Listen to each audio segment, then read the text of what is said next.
Assalamualaikum warahmatullahi wabarakatuh.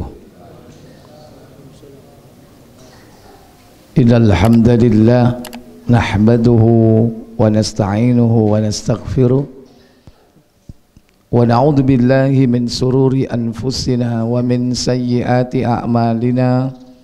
Man yahdihillahu fala mudhillalah wa man yudlil fala hadiyalah.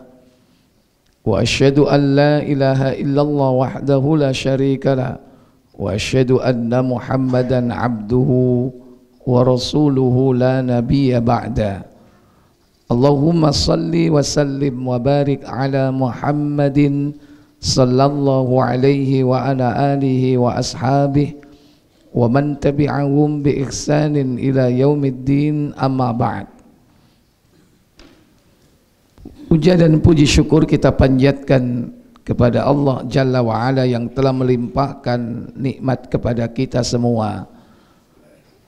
Alhamdulillah, Allah mudahkan kita berkumpul di majelis ini untuk mempelajari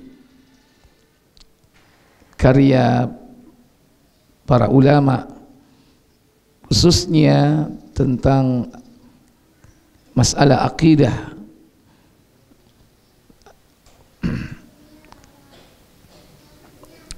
Insyaallah pada pertemuan sebelumnya kita sudah membahas beberapa poin tentang nawaqidul Islam, yaitu pembatal keislaman atau pembatal dua kalimat syahadat. Semoga Allah memudahkan kita untuk memahaminya dan mengamalkannya dalam kehidupan kita sehari-hari. Tak lupa salawat dan salam semoga tetap terlimpah kepada Nabi kita Muhammad sallallahu alaihi wa alihi wasallam. Demikian pula untuk keluarga beliau, keturunannya, para sahabatnya dan seluruh pengikutnya hingga tibanya hari pembalasan. Bapak Ibu, saudara sekalian, malam ini menuntaskan dua poin di dalam pembatal dua kalimat syahadat.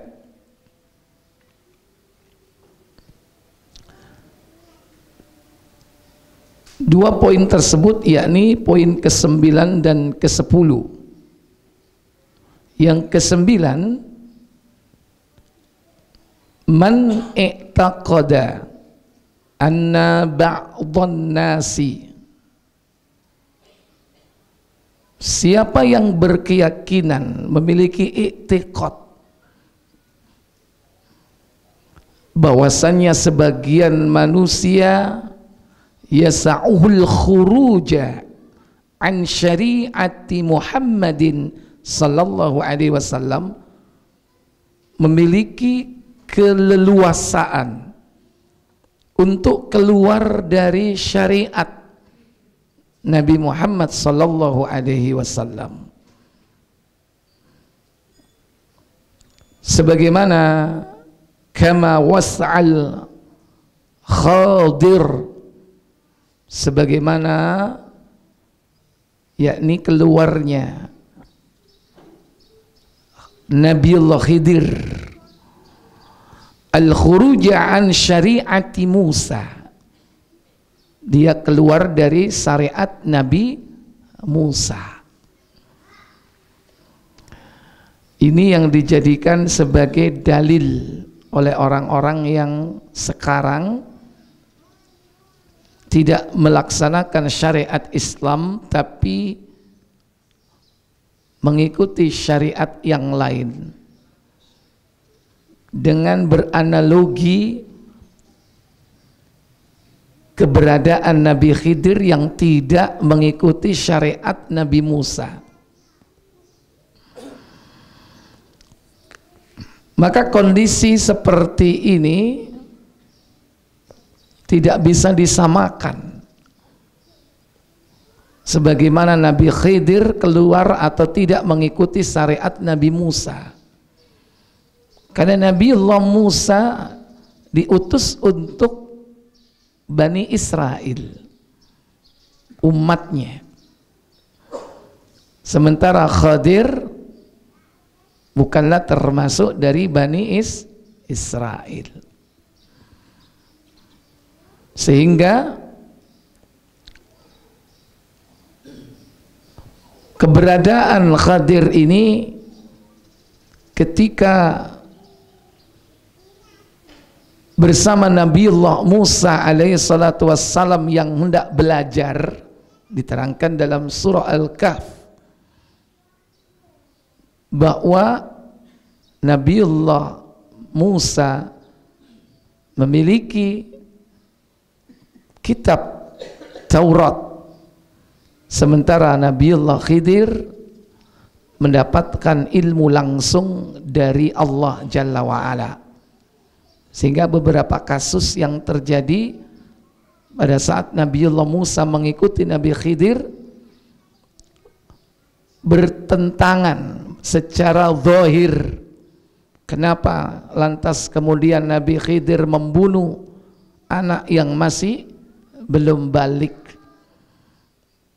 Secara zahir seakan tidak bersalah. Kenapa harus membocorkan perahu? Kenapa harus membangun rumah yang roboh? Yang ternyata semua itu dijelaskan setelah Nabiullah Musa mensepakati perjanjiannya untuk berpisah. Sebelum berpisah dijelaskan. Ternyata semua itu adalah atas perintah dari Allah. Berarti pada saat itu ada nabi yang lain selain dari Nabi Musa yang mendapatkan wahyu. Yang antara satu dengan yang lain berbeda syariatnya. Nah, adapun Nabi kita Muhammad diutus di akhir zaman ini untuk seluruh makhluk, bukan hanya seluruh bangsa, bahkan diutus untuk seluruh alam. Jadi tidak ada alasan bangsa apapun, suku apapun, bahkan bangsa jin sekalipun harus ikut syariat Nabi kita Muhammad sallallahu alaihi wasallam, apalagi manusia. Nah, orang-orang yang sesat, mereka tidak melaksanakan syariat yang dibawa Nabi Muhammad, berhujjah bahwa mereka belajar langsung dari Allah, berguru kepada Allah langsung, dengan istilah mendapatkan ilmu laduni, sebagaimana Nabi Khidir alaihi salatu wassalam. Oleh karena itu pada poin ke-9, siapa yang memiliki i'tiqad seperti itu, bahwa boleh keluar dari syariat Nabi Muhammad sallallahu alaihi wasallam, sebagaimana Nabi Khidir tidak mengikuti syariat Nabi Musa, fahuwa kafirun, maka dia kafir. Hati-hati. Ini hanya sekedar berkeyakinan saja sudah kafir, apalagi keyakinan itu direalisasikan. Benar-benar dia tidak mau mengikuti syariat Nabi Muhammad sallallahu alaihi wasallam. Wa kama ya'taqidu ghulatus sufiyah annahum yasiluna ila darajatil la yahtajuna ma'aha ila mutaba'atir Rasulillah sallallahu alaihi wasallam, sebagaimana keyakinan kelompok sufi yang mereka itu hulu di dalam agama, bahwasanya mereka sudah sampai kepada derajat yang sudah tidak membutuhkan syariat, tidak membutuhkan syariat lagi, karena syariat itu dianggap sebagai sarana, Sementara mereka sudah menganggap sudah sampai derajat ma'rifat, derajat tertinggi. Sudah sampai tingkat mukasyafah, tersingkapnya tabir ilahiyah. Sehingga dia tidak perlu mengikuti Rasulullah. La yahtajuna ma'aha ila mutaba'atir Rasulillah. Mereka tidak berbutuhkan lagi untuk mengikuti syariat Nabi Muhammad. Inilah kelompok Sufiyah yang sifat utama mereka yakni apa? Hulu di dalam agama, lebay. Makanya mereka membuat sistem sendiri, bahkan mengkotak atau membuat tingkatan agama menjadi 4: syariat, hakikat, tarikat, terakhir apa? Ma'rifat. Padahal agama itu dibagi 3.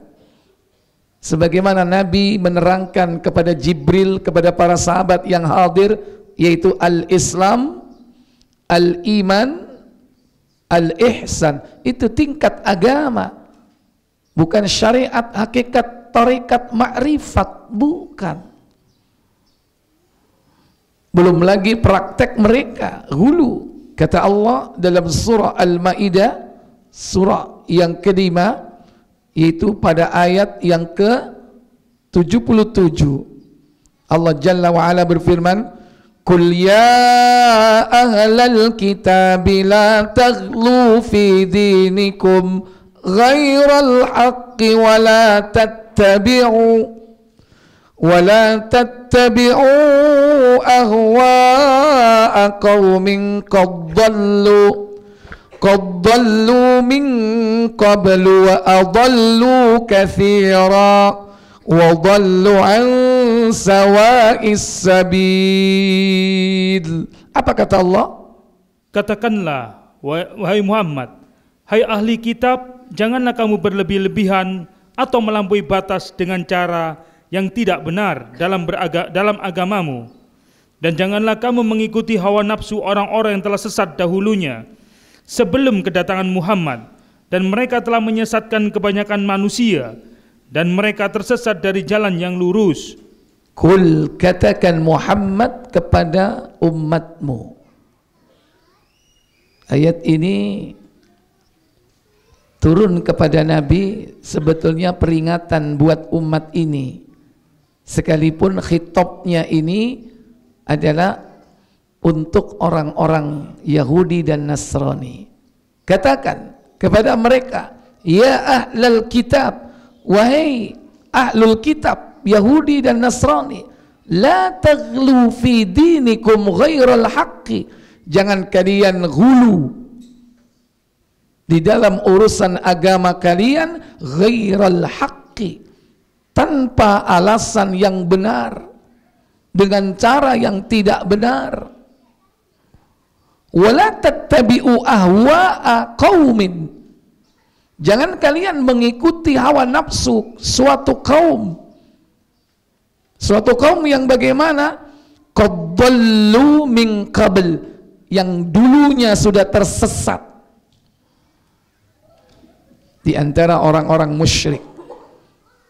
Jadi Yahudi, Nasrani mengikuti orang-orang dulu. Wa adallu katsira, di mana mereka banyak menyesatkan manusia. Wa dhallu an sawa'is sabil, sementara mereka sendiri tersesat dari jalan yang baik, dari jalan yang lurus. Jadi kalau bahasa kita, mereka sesat dan menyesatkan. Maka berhati-hati dengan pemahaman Sufiyah yang banyak di situ, pemahaman-pemahaman yang menyimpang dari syariat Nabi kita Muhammad sallallahu alaihi wasallam. Yang ke-10, yang terakhir, al-i'radu an dinillahi berpaling dari agama Allah. Ini pembatal yang ke-10. Sebagaimana Allah Jalla wa'ala berfirman di dalam surah Al-Ahqaf, surah yang ke-46, yaitu pada ayat yang ketiga. Allah Jalla wa'ala berfirman, "Ma khalaqnas samawati wal arda wa ma bainahuma illa bil haqqi wa ajalim musamma walladzina kafaru amma unziru mu'ridun." Apa kata Allah? Kami tiada menciptakan langit dan bumi dan apa yang ada di antara keduanya, melainkan dengan tujuan yang benar dan dalam waktu yang ditentukan. Dan orang-orang yang kafir berpaling dari apa yang diperingatkan kepada mereka. Walladzina kafaru, dan orang-orang kafir, amma unziru mu'ridun, mereka berpaling dari apa yang telah diperingatkan kepadanya. Berpaling dari apa? Agama yang hak. Rata-rata orang kafir ini berpegang kepada akal dan rasio, sehingga banyak dia berpaling dari agama Allah karena menganggap agama ini tidak rasional, nggak masuk akal. Karena timbangan mereka adalah akal. Mereka juga tidak percaya kepada takdir. Mereka tidak percaya kepada kehidupan akhirat. Itu orang kafir. Kenapa? Karena tidak rasional, tidak bisa dibuktikan. Secara apa? Secara ilmiah menurut mereka. Secara indrawi menurut mereka. Mereka juga tidak percaya kepada takdir. Makanya orang yang tidak percaya kepada takdir, contoh orang kafir dulu, siapa? Al-Majus. Orang Majusi. Sampai sekarang. Orang Majusi itu dulu negerinya namanya apa? Kisra, pemimpinnya. Bangsanya apa? Persia. Walaupun sekarang sudah tidak ada, tapi pemahaman mereka masih tetap bercokol. Makanya orang-orang Syiah, mereka bukan memperjuangkan Islam dengan alasan revolusi. Sebetulnya itu adalah revolusi Syiah, pengen menghidupkan kembali agama Majusi yang dibungkus dengan Islam, pengen menegakkan lagi kerajaan Kisra atau kerajaan Persia. Tapi karena sudah dinas oleh Nabi, Kisra akan hancur, setelah kehancurannya sampai akhir zaman tidak akan pernah hidup lagi. Maka mereka Rafidhah, merupakan aliran Syiah keras, termasuk Itsna Asyariyah, Imamiyah. Mereka ini adalah orang yang tidak percaya kepada takdir. Makanya kenapa dia setiap tahun merayakan hari Asyura. Mereka meratapi banyak alasan-alasan kenapa dia melakukan itu. Salah satunya keimanan mereka terhadap takdir tidak ada. Sehingga kalau kita melihat rukun iman mereka, orang-orang Syiah, tidak ada keimanan kepada takdir. Nah, hati-hati. Aliran sesat selain dari orang-orang Syiah Yang tidak percaya kepada takdir siapa? Qadariyah. Oleh karena itu Qadariyah ini sudah disinyalemenkan oleh Nabi 14 abad yang lalu. Beliau mengatakan Al-Qadariyatu majusun hadhil ummah. Qadariyah itu apa? Majusinya umat ini. Apa yang paling pokok dari keyakinan Majusi? Mereka tidak percaya kepada takdir. Nah, ini bagian dari apa? I'rad, berpaling dari kebenaran. Kalau orang cukup tidak mengimani satu saja dari rukun iman, kafir. Dan yang paling pokok, yang paling sering yang ditinggalkan dari rukun iman itu, rukun iman keberapa? Yang keenam, percaya kepada takdir. Ini termasuk orang yang berpaling dari kebenaran. Hati-hati. Murtad bisa jadi. Dan itu sudah muncul kelompok Qadariyah ini jauh sebelum Syiah muncul. Bahkan pada zaman Abdullah bin Umar masih hidup ketika itu, didatangi oleh dua orang ketika itu bertemu di Masjidil Haram, kemudian bertanya kepada Abdullah bin Umar. Apa katanya? Baca Muslim nomor 1 dari Yahya bin Ya'mar.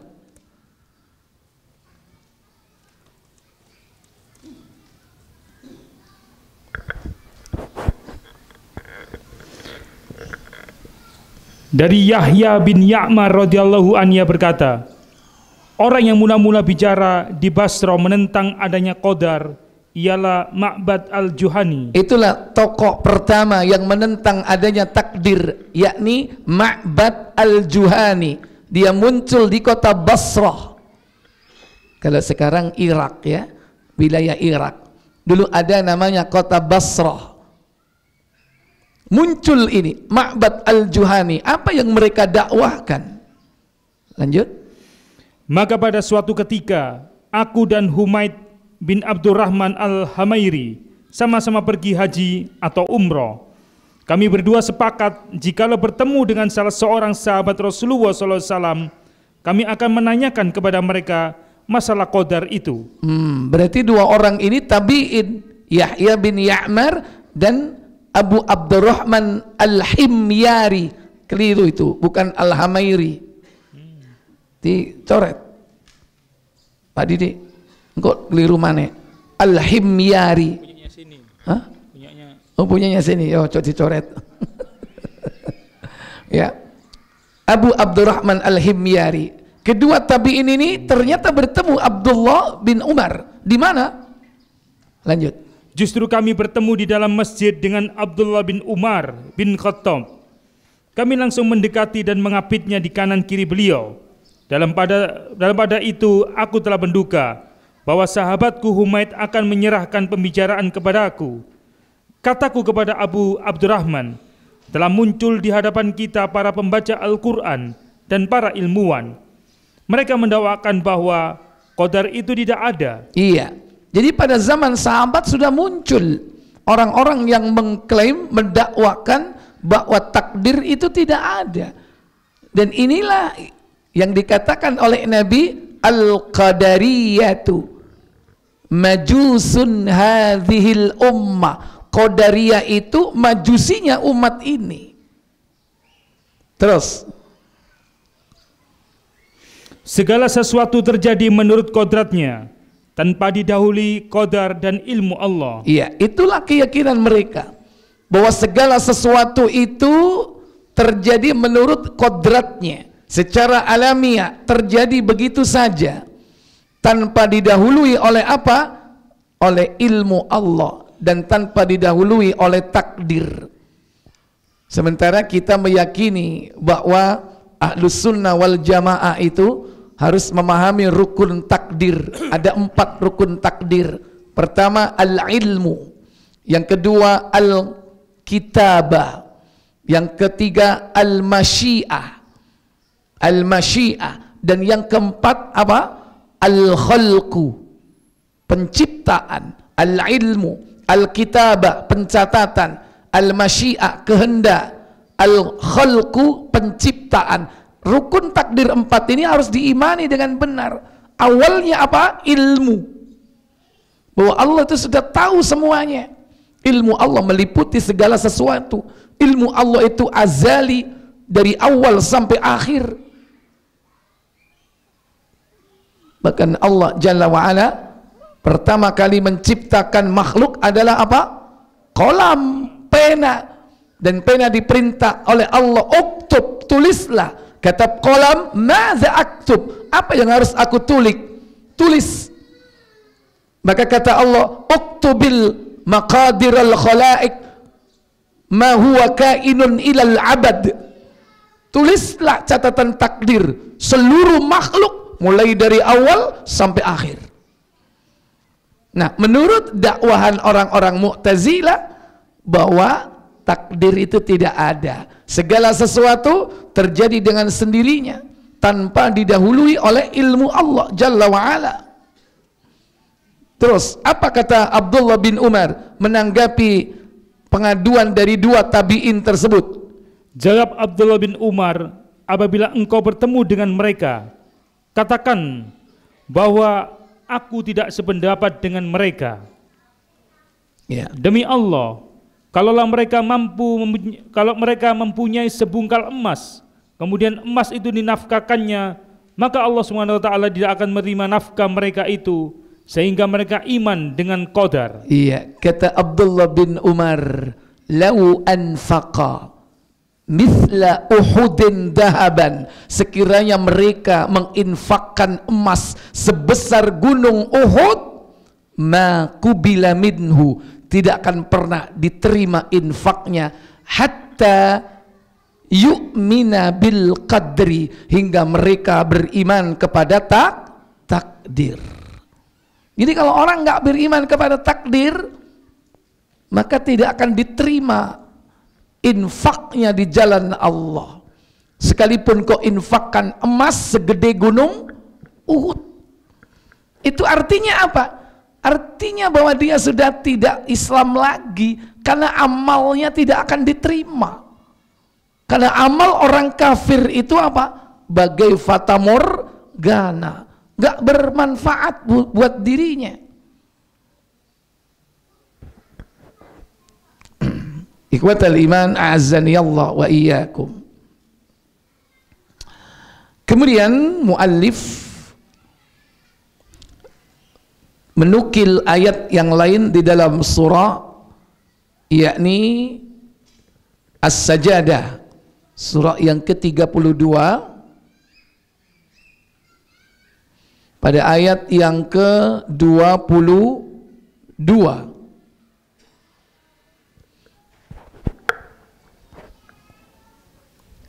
Allah Jalla Jalaluhu berfirman dalam ayat tersebut, wa man azlamu mimman dzukkira bi ayati rabbi thumma a'rada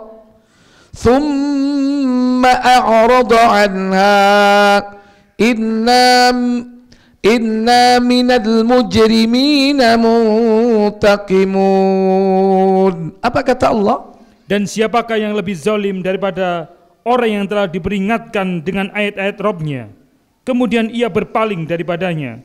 Sesungguhnya kami akan memberikan pembalasan kepada orang-orang yang berdosa. Iya. Waman azlamu, siapakah lagi yang lebih zalim, mimman dzukira bi ayati, yakni daripada orang-orang yang diingatkan oleh Allah dengan ayat-ayat Rabb-Nya, thumma a'rada anha, kemudian dia berpaling dari peringatan tersebut.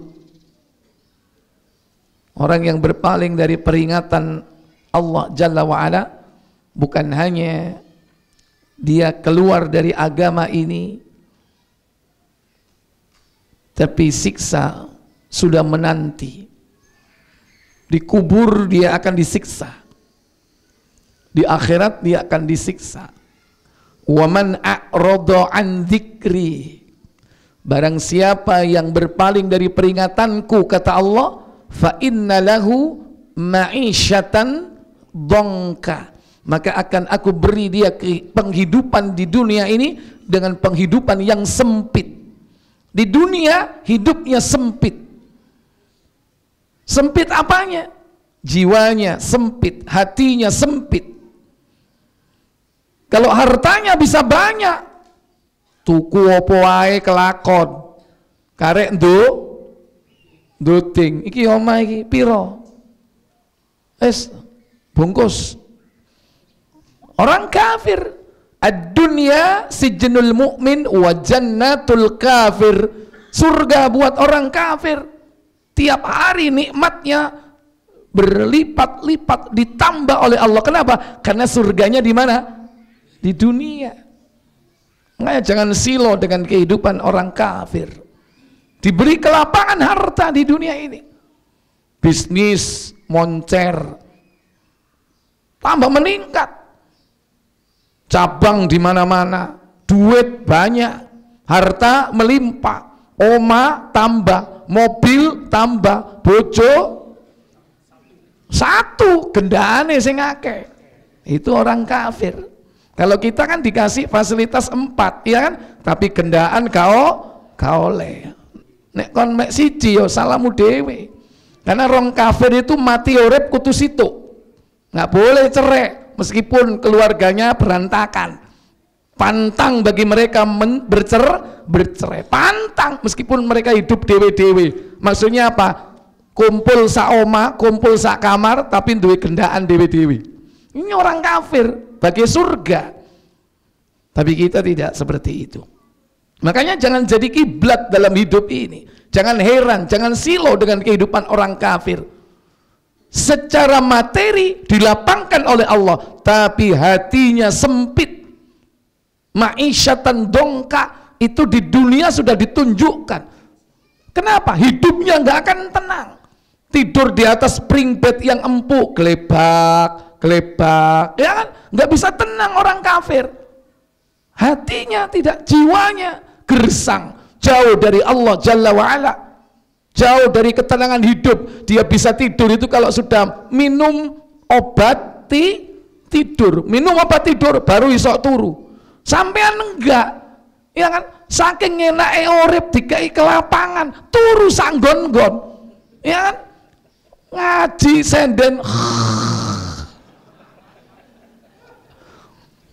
Dikai nikmat tapi kebablas. Apa? Jumatan turu. Nek saiki gak apa-apa, sing penting iki majelis ilmu, majelis dinaungi malaikat, ya kan? Nek Jumatan ojo rek. Tapi memang tidur yang paling enak itu tidur saat khutbah Jumat.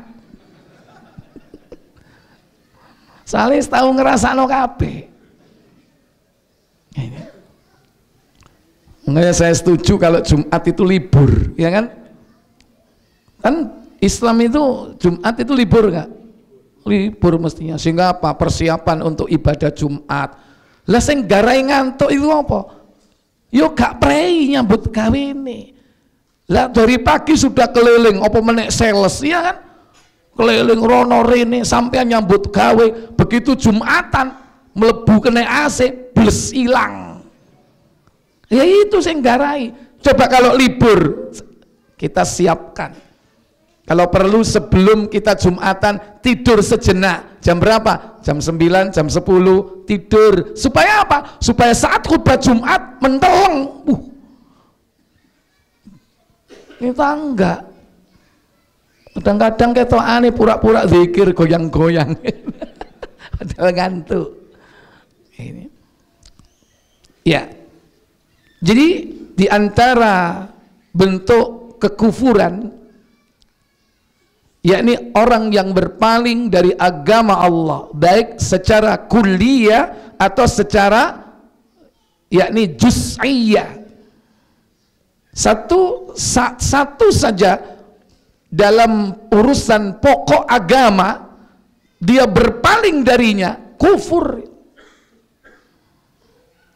Karena berpalingnya di sini sudah jelas, itu meliputi dua. Antara apa? Makna berpaling itu berangkat dari keyakinan, dan keyakinan itu diwujudkan, direalisasikan, maka itulah disebut dengan al-i'rad. Sehingga ketika Allah Jalla wa'ala menyampaikan kebenaran, kemudian dia berpaling dari kebenaran itu. Thumma a'radu anha, kemudian Allah katakan, inna minal mujrimina muntaqimun, dan kami akan memberikan balasan kepada orang-orang yang berdosa. Ingat, Allah itu Maha Rahman, Maha Rahim. Dia Al-Ghaffar, Maha Pengampun, At-Tawwab, penerima tobat. Jangan yang bagus-bagus saja yang diimani, yang disebut-sebut, tapi ingat, Allah itu punya nama, salah satunya adalah Al-Muntaqim. Apa Al-Muntaqim? Maha membalas, maha menyiksa. Dan kalau Allah sudah menyiksa, gak ada siksa yang sebanding seperti Allah menyiksa. Jangan macam-macam. Makanya ojo sing enak-enak toh, Allah maha penerima tobat, Allah Rahman, Allah Rahim, benar. Tapi ingat, dari 99 nama itu ada Al-Muntaqim, maha menyiksa. Belum lagi Al-Jabbar, maha sewenang-wenang.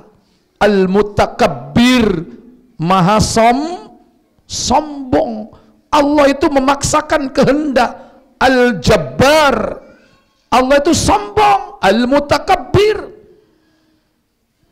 Nah, itu mestinya diimbangi antara nama-nama Allah yang menunjukkan rahmatnya, kasih sayangnya, dengan nama-nama Allah yang agar kita ini apa? Takut kepada Allah. Jangan hanya berharap saja. Makanya harus ada keseimbangan antara sifat roja dan khauf, sehingga diibaratkan dua sayap burung antara kanan dan kiri, harus seimbang. Ikhwatal iman, a'azzani Allah wa iyyakum. Dan ayat-ayat serupa tentang ancaman bagi mereka orang yang berpaling dari kebenaran masih banyak diterangkan di dalam Al-Quran. Qala Syekh Muhammad bin Abdul Wahhab rahimahullah ta'ala, beliau Syekh Muallif mengatakan, la farq fi jami'i hadhihin nawaqidi, maka tidak ada perbedaan, yakni antara seluruh poin-poin pembatal keislaman tersebut, bainal hazil wal jad wal khaif, baik dia melakukan hal itu dengan bercanda atau bergurau atau karena takut, tidak ada perbedaan, baik bercanda atau sengaja, tidak sengaja atau sengaja, sama hukumnya, illa kecuali satu yang diperbolehkan, yang diberikan udzur, al-mukrahu, yaitu orang yang dipaksa. Kalau dipaksa ini berarti diancam, ancamannya apa? Mati. Makanya jangan sampai semua poin ini, 10 ini dijadikan mainan. Kau buat dengan candaan, tidak sengaja, atau kau melakukannya dengan sengaja, sama. Maka berhati-hatilah. Dan ini wa kulluha min a'dhami ma yakunu hadran, karena semua itu perkara besar yang sangat berbahaya. Wa aktsaru ma yakunu wuqu'an, dan hal itu banyak terjadi pada hari ini. Fayambaghi lil muslim ayyahdzaraha, maka hendaklah seorang muslim berhati-hati dalam perkara tersebut. Jangan main-main dengan 10 pembatal keislaman. Alhamdulillah malam ini kita mendapatkan 2 poin, dan saya anggap pembahasan untuk pasal yang kedua tentang pembatal keislaman atau syahadatain ini sudah tuntas. Fa insyaallah nanti kita lanjutkan al-faslus tsalits, pasal yang ketiga, fit tasyri', yaitu dalam perkara penetapan syariat atau hukum. Wallahu a'lam. Baik, sudah masuk? Silakan, boleh azan dulu. Baik Bapak Ibu, saudara-saudari yang dirahmati Allah, mungkin karena ini masuk kepada pembahasan pasal baru, supaya tuntas kita bahas dalam satu pertemuan, insya Allah kita akan sampaikan pada pertemuan yang akan datang, ya, yakni dalam perkara at-tasyri', yakni penetapan hukum syariat. Mungkin ini kajian kita pada malam ini, dan kita beri waktu kesempatan sampai menjelang iqamah, yakni tanya jawab, ya, silakan. Ini agak longgar waktunya, ya, silakan tanya jawab, monggo, silakan.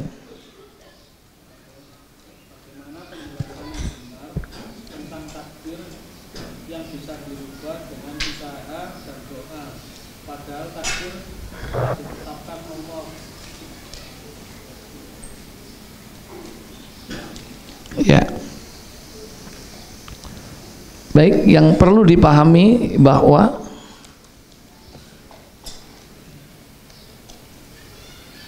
takdir itu sudah ditetapkan oleh Allah Jalla wa'ala. Ada beberapa bentuk. Ada yang sifatnya azali, bersifat azali, yaitu sebelum Allah menciptakan seluruh makhluk, Allah sudah menetapkan takdirnya, dan dicatat oleh Allah 50.000 tahun sebelum Allah menciptakan langit dan bumi. Yang kedua, ada takdir al-umri. Takdir al-umri itu terjadi ketika janin usia 120 hari, 40 kali 3. Kemudian ada takdir sanawi, takdir tahunan. Itu takdir yang ditetapkan saat diturunkannya Lailatul Qadar. Itu berlaku untuk 1 tahun. Dan yang keempat yaitu takdir yaumiyah, takdir harian. Karena Allah Jalla wa'ala itu tiap hari itu sibuk mengabulkan doa, memberi permintaan, tutup nganggur ya. Makanya ada takdir yaumiyah. Takdir azali yaitu 50.000 tahun sebelum Allah menciptakan langit dan bumi. Itu ada di dalam Sahih Muslim, KBC nomornya 2272. Ya, coba dibaca.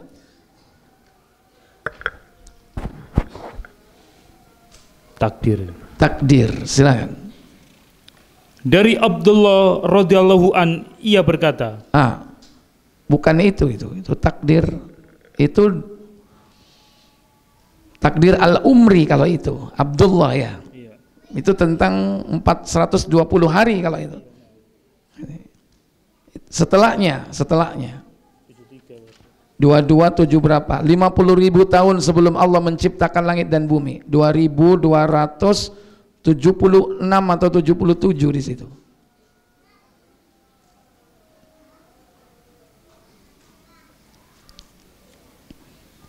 Bab takdir itu mulai 2272 sampai 2280 berapa itu. Nah, coba di antara itu 75 ya. 75 terakhir Ustaz. Bukan. Ada 50.000 tahun sebelum Allah menciptakan langit dan bumi. Bukan, kalau 2275 bukan.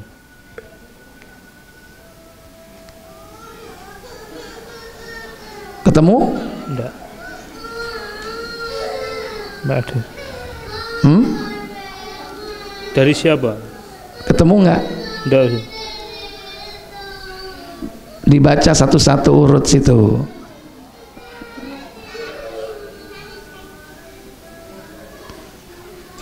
Baik. Kemudian takdir al-umri itu ketika janin usia 120 hari. Kemudian yang ketiga takdir sanawi. Nah, sebelum ditetapkan, diturunkan oleh Allah pada saat Lailatul Qadar, itu masih bisa berubah, masih belum baku. Itu.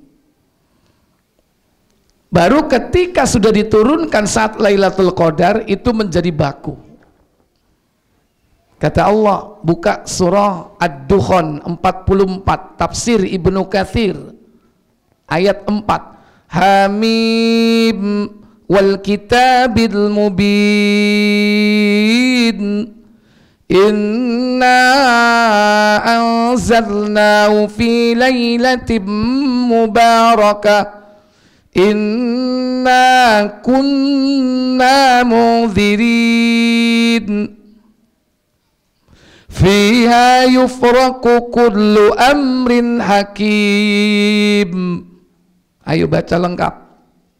Hamim, demi kitab yaitu Al-Quran yang menjelaskan, sesungguhnya kami menurunkannya pada suatu malam yang diberkahi, dan sesungguhnya kamilah yang memberi peringatan. Pada malam itu dijelaskan segala urusan yang penuh hikmah. Tafsir langsung ayat keempat. Bentar, Ustaz.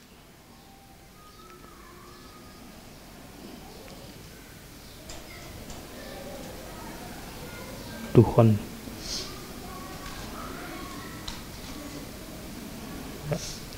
Pada malam itu dijelaskan segala urusan yang penuh hikmah, yaitu di malam Lailatul Qadar dijelaskan dari Lauh Mahfuz kepada para malaikat pencatat perihal urusan 1 tahun. Dan dicatat amal selama 1 tahun. Terus. Dan ajal-ajal yang akan terjadi di tahun itu, dan rizki-rizki yang diturunkan tahun itu. Jadi rincian dari Lauhul Mahfuz itu diturunkan dalam beberapa kitab yang berisi tentang ajal, tentang takdir, seluruh kejadian selama 1 tahun. Terus. Dan rizki-rizki yang diturunkan tahun itu, serta semua peristiwa yang akan terjadi padanya dan lain sebagainya. Hal yang sama telah diriwayatkan dari Ibnu Umar, Mujahid, Abu Malik dan Ad-Dahaq serta lain-lainnya dari kalangan ulama salaf yang penuh hikmah, yakni dengan keputusan yang tetap. Keputusan yang tetap, makna kalimat dalam Hakim dalam ayat 4, fiha yufraku, pada malam itu ditetapkan kullu amrin, segala urusan, hakim. Apa makna hakim? Yang penuh hikmah, yaitu sudah baku, sudah tetap. Maksudnya tidak dapat diganti, tidak dapat pula diubah. Tidak dapat diganti dan tidak bisa dirubah. Itu kalau sudah diturunkan saat Lailatul Qadar. Berarti takdir hari ini kita berkumpul, diturunkan takdirnya kapan? Saat Lailatul Qadar kapan? Kemarin. Sampai kapan? Sampai Ramadan berikutnya. Nah, yang Ramadan sebelumnya yang sudah tertulis itu sangat memungkinkan untuk berubah. Dengan cara apa? Ad-du'a. La yaruddul qada illa ad-du'a, kata Nabi.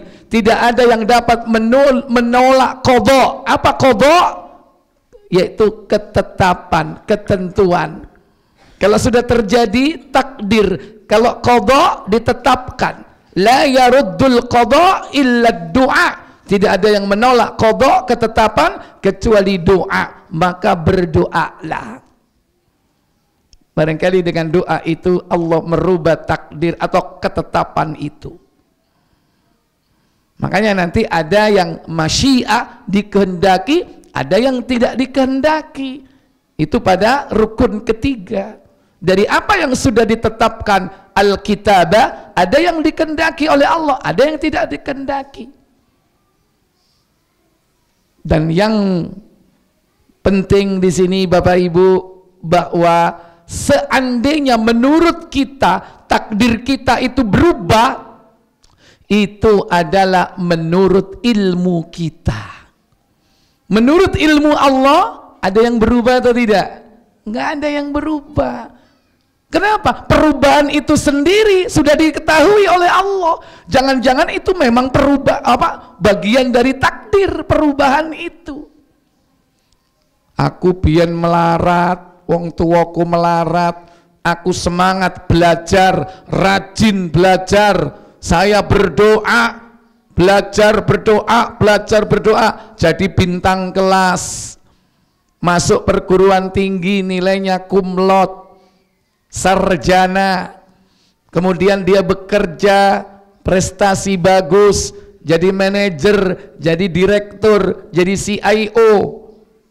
Menurut ilmu dia, biyen aku melarat, saiki alhamdulillah soge, nasibku, takdirku berubah. Itu menurut ilmu kamu berubah karena kau berusaha. Karena apa? Karena kau berdoa. Jangan-jangan ya memang itu perjalanan takdir kita. Menurut kita berubah, menurut Allah, Allah sudah tahu semuanya. Semua perubahan itu Allah sudah tahu. Jangan-jangan apa yang kita lakukan, perubahan itu, karena memang Allah memudahkannya. Makanya seseorang itu dimudahkan sesuai dengan penciptaannya. Untuk apa dia dicipta? Kullun muyassarun lima khuliqalah. Segala sesuatu dimudahkan oleh Allah sesuai dengan tujuan penciptaannya.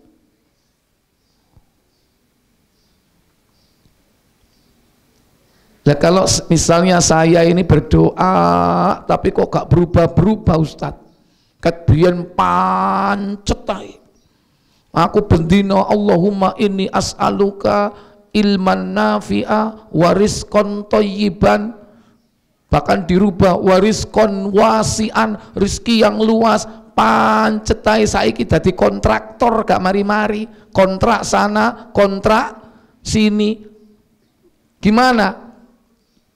Ingat, selama tidak ada penghalang hijab, doa kita pasti dikabulkan. Tapi ada kalanya dikabulkan satu saat itu, yang kedua dikabulkan nanti, mungkin setelah kita mati, atau nanti disimpan di akhirat.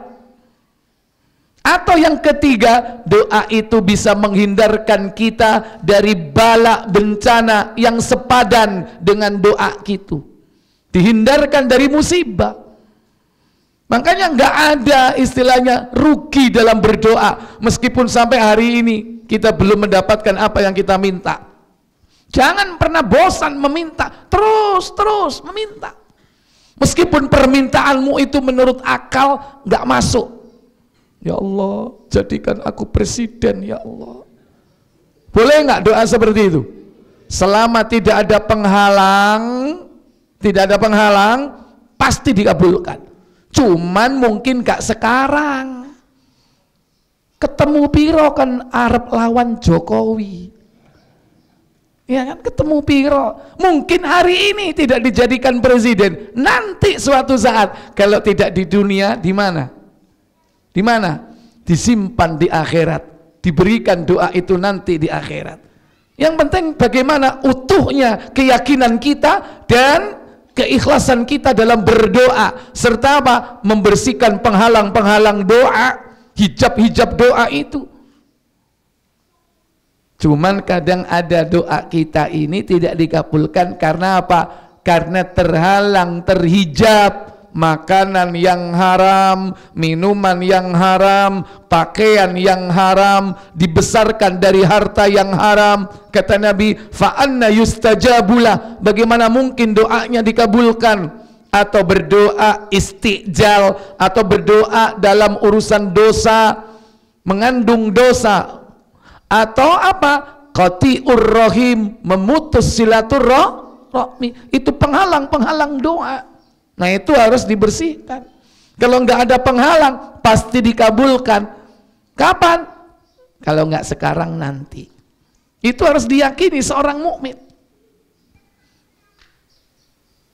Wallahu a'lam. Baik, yang lain.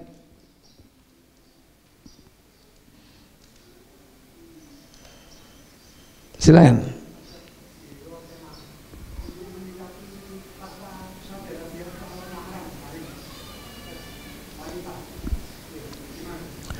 Ya, Saudi membolehkan wanita melakukan safar dalam kurung umroh tanpa ditemani mahram. Fatwa yang menyelisih sunnah, batal demi syariat. Fatwa yang menyelisih sunnah, batal demi syariat. Nggak boleh. Seorang wanita itu, jangankan ke Saudi, melakukan safar perjalanan lebih dari 3 hari tanpa ditemani mahram, nggak boleh. Buka Muslim 1277.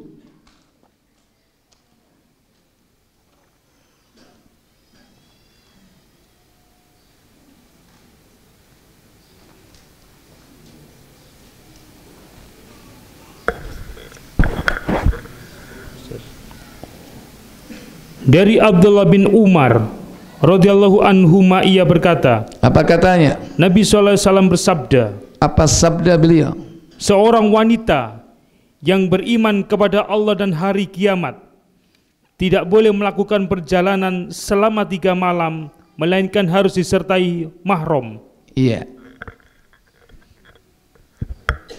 Di situ diawali hadisnya, siapa saja wanita, man yu'minu billahi wal yaumil akhir, yang beriman kepada Allah dan hari akhir, la tusafiru, tidak boleh melakukan safar.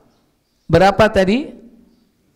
Thalatha layalin, 3 malam. Laisa lahu dhu mahramin, tanpa ditemani oleh mahram. Lah umroh iku pirang dino? Hah? Pirang dino? 9 hari itu yang reguler. Terus siapa yang jadi mahramnya? Dulu masih ada aturan saja, itu masih disiasati. Banyak penyimpangan. Apa? Dengan beli surat mahram. Sekarang tambah bebas, gak perlu tuku surat mahram, karena tidak diminta sama Saudi. Tapi bukan berarti lantas kita apa? Membenarkan fatwa itu. Tetap ikuti.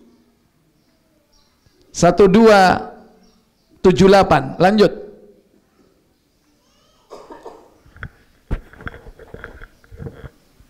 Dari Abu Sa'id Al-Khudri radhiyallahu an, ia berkata, Nabi SAW bersabda, apa sabda beliau? Seorang wanita tidak boleh melakukan perjalanan lebih dari 3 malam, melainkan harus bersama mahramnya. Terus 79. Dari Abu Hurairah radhiyallahu an, ia berkata, Rasulullah SAW bersabda, seorang wanita yang beriman kepada Allah dan hari kiamat tidak boleh melakukan perjalanan sehari semalam. Sehari semalam bahkan. Kalau 24 jam, 1 kali 24 jam. Terus. Melainkan harus bersama mahram. Kira-kira lebih hebat mana antara haji dengan jihad? Halo? Lebih hebat mana haji dengan jihad? jihad di zaman Nabi dengan haji pada zaman Nabi, lebih bagus mana? Peluangnya untuk mendapatkan nikmat kematian tertinggi. Halo? Hah? Jihad dan haji. Salah situ kok. Kalau jihad itu apa? Meninggal mati apa? Syahid, syahid akbar. Kalau haji meninggal syahid akhirat. Syahid akhirat hanya disaksikan di akhirat. Di dunia tetap diperlakukan sama, dimandikan, dikafani, disolati. Syahid akbar, syahid dunia akhirat, disaksikan di dunia, disaksikan di akhirat. Perlakuannya bagaimana? Tidak perlu dimandiin, tidak perlu dikafani, tidak perlu disolati, langsung dikubur. Dan dia bangkit seperti keadaan ketika dia mati. Darah mengucur, mengalir, segar, bau minyak misik.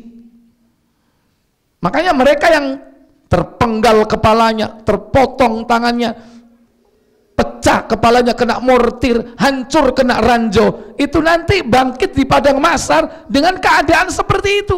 Tapi manusia takjub kepada mereka. Lu wong iki kira kepingin aku koyok dhek. Kon ngembut ngono. Ya. Ya. Sampai di akhirat itu melihat nikmatnya orang yang mati syahid, pengen ketika dulu di dunia kulitnya ini digunting-gunting, pengen itu nanti di sana. Lapo biyen awakku gak disutuk, ditik-itik mbek lading ya kan. Gak diedel-edel, kepingin aku diedel-edel, digunting-gunting awakku. Ternyata apa? Dia jadi selebriti akhirat. Membuat takjub manusia di padang mahsyar. Orang para syuhada itu. Berarti lebih utama jihad. Sekarang pertanyaannya, antum terdaftar dalam jihad bersama Rasulullah, sementara istrinya mau berangkat haji atau umroh, kira-kira berangkat jihad yang karunianya adalah mati syahid atau menemani istri sebagai mahram melaksanakan haji atau umroh, milih? Halo, budal jihad apa menemani istri? Temena. Buka Muslim 1200, kalau enggak 81, 82.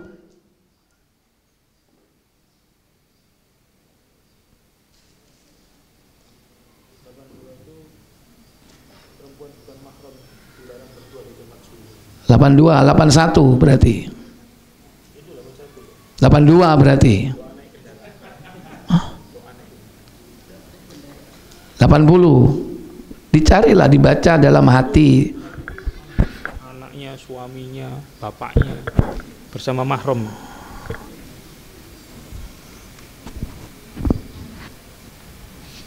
Seorang laki-laki datang kepada Nabi mengatakan bahwa dia mau berjihad ke sana ke sini, kemudian istrinya mau haji. Apa yang harus dilakukan? Nomor piro yuk?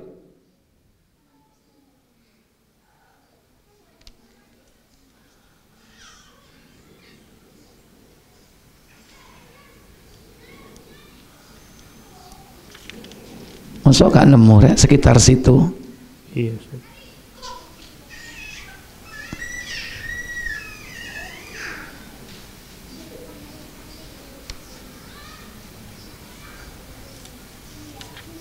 Baik, bawa sini coba kitabnya.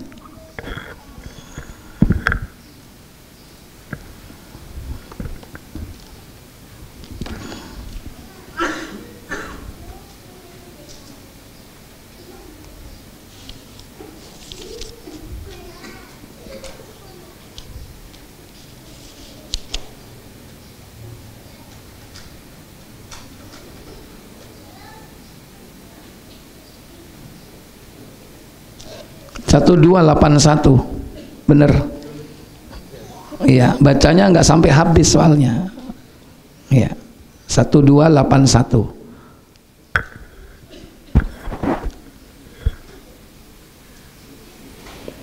Ayo. Dari Ibnu Abbas radhiyallahu anhuma, ia berkata, Apa katanya? dia mendengar Nabi sallallahu alaihi wasallam berkhutbah dan bersabda, seorang laki-laki tidak boleh berada di tempat sunyi dengan seorang perempuan, melainkan harus disertai mahram. Begitu pula seorang perempuan tidak boleh berjalan sendirian, melainkan harus bersama mahram. Iya. Dan ini tidak dibedakan ya, zaman dulu, zaman sekarang tetap berlaku. Ya, perempuan tua, perempuan muda tetap.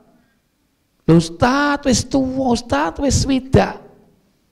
Mosok arep lapo mbek wong umur swidak. Justru wong tua itu butuh ditemani. Nek ana jelungup, sapa sing nulungi? Lanjut.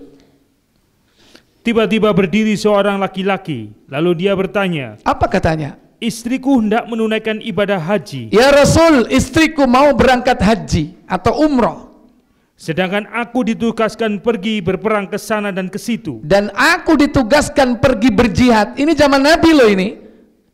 Berjihad bersama siapa? Sama Nabi. Istrinya mau pergi haji. Terus, Bagaimana itu ya Rasulullah? Jawab Rasulullah SAW, pergilah kamu haji bersama istrimu. budal jihad apa ngonconi bojo? Ini solusi dari Nabi. Penting itu. Lah kon ya apa? Bojone umroh gak dikoncoi, nyambut gawe golek duit. Ini jihad suruh ninggal. Golek duit. Maaf, Maya, saya ndak bisa nemenin. Kenapa? Saya sibuk. Ini penting. Kalau ini lewat, waduh, berantakan nanti bisnis saya. Apa itu dunia itu semua? Ini jihad, kalau mati-mati syahid, suruh ninggal, nemeni istri. Lah ente alasan apa? Nggak mau nemeni istrinya umroh, nggak mau menemani istrinya haji, hanya karena urusan dunia. Malah kadang bukan kerja, hobi. Kenapa? Maaf aku nggak bisa nemenin. Kenapa? Ini lagi ada touring, lagi ada goes. Bojone ngaji gak diterno, kon sibuk goes, touring. Ini karena lebih penting menemani istri itu. Wallahu a'lam. Baik, begitu ya.